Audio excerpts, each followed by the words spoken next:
In the far west of Cornwall, nestled in the valley between the village of St Buryan and Lamorna Cove, lies the Trewoofe Wartha farm. It comprises of 50 acres of meadows bordered by ancient Cornish granite hedging, marshlands, native woodlands, and an apple orchard.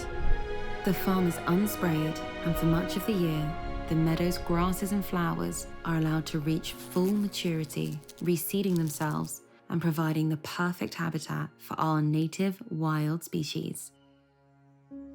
The woodland and marshland have never been cultivated, giving pockets of peaceful habitation for a wide range of creatures to appear through the day and night.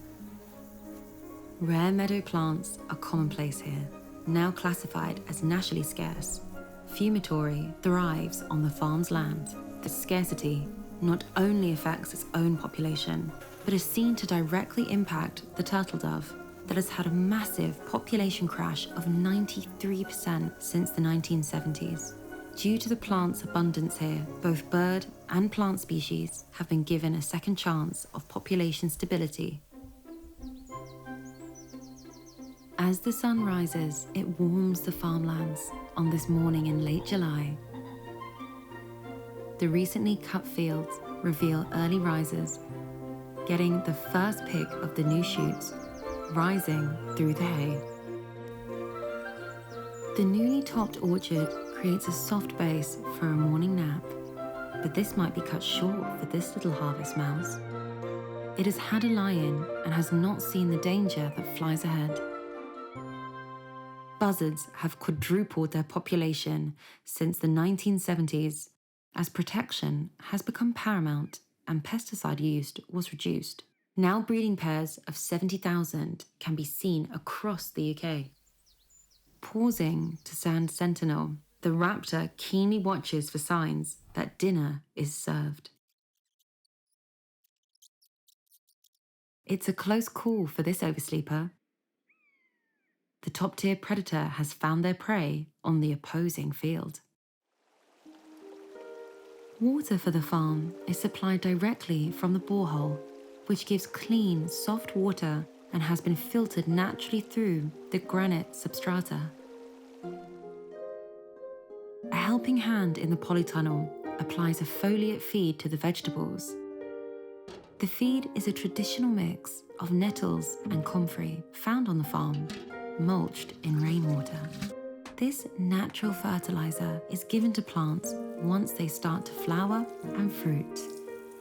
The strong fetid odor attracts pollinators who visit the flowers and are partially drawn to the aromatics of the oregano, mint, and dill herbs planted amongst the vegetables.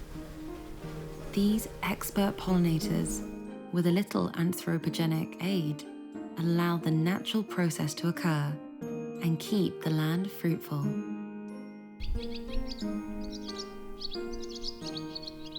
As farm dog Merlin takes a break from his hard work, a beautiful tune can be heard from the empty barns.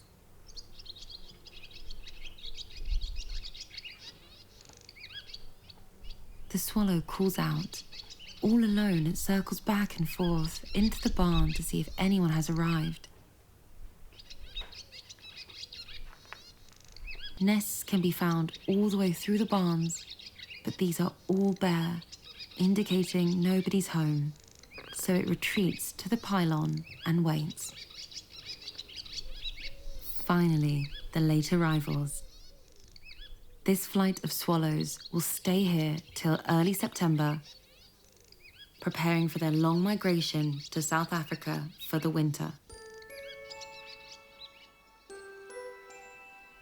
The afternoon is drowsy with the heat. The stream runs through the valley, along the marshlands and into the woods, before emptying itself into the sea at Lamorna Cove. The warmth and thick foliage provide the perfect conditions for dragon and damselflies to feed and breed. Dragonfly Alley is the name given to this favoured spot, where the shade of the woodland breaks into the full sun of a more open marsh. The brambles and hemlock almost choke the stream in these summer months, The beautiful damselfly, which richly deserves its name since the male is an iridescent blue, whilst the female is green and gold, flirt with each other among the flora. The afternoon heat leaves the fields warmed up for the evening. The late risers start to emerge, foraging for what is left of the day. Merlin catches one of his most favoured scents in the air. A fox. This highly adaptable species can survive in a range of environments and has chosen Trewoofe Wartha farm as their home. The country fox is timid and will skulk watchfully, only appearing when the coast is clear.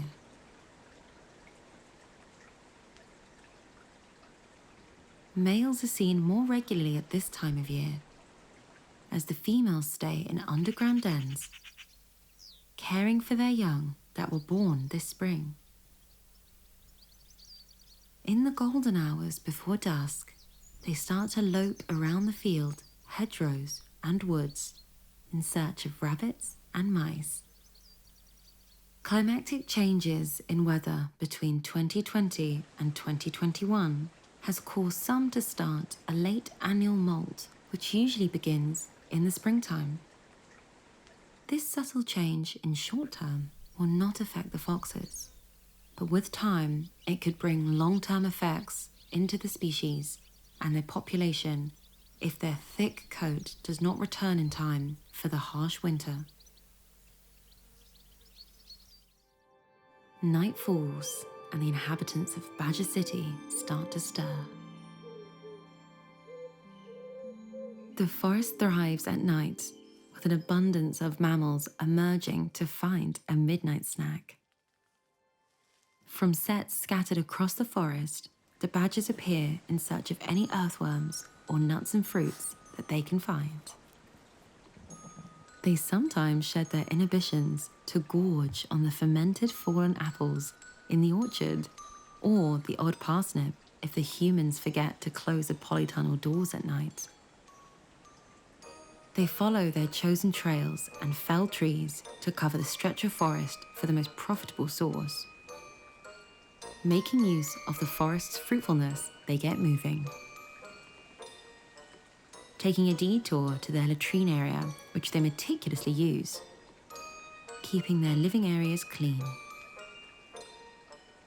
This dense oasis is situated far away from any roads and is only accessible by foot to farmers, who may pass through it in the day. So by night, it becomes a safe, undisturbed social hub for species to thrive and flourish. As the new dawn breaks, the badgers and other forest folk head back to their homes as the neighbours start to wake once more.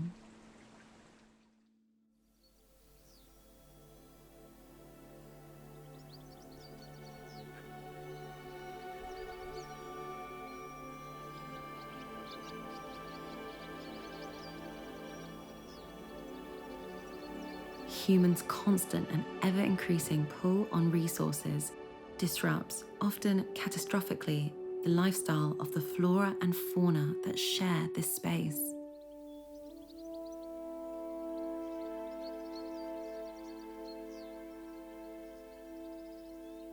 Modifications to diet and lifestyle are to aid these creatures. They are essential to the ecosystem and our own survival. Investigating and pursuing these modifications will help us tackle the hurdles that will inevitably come our way.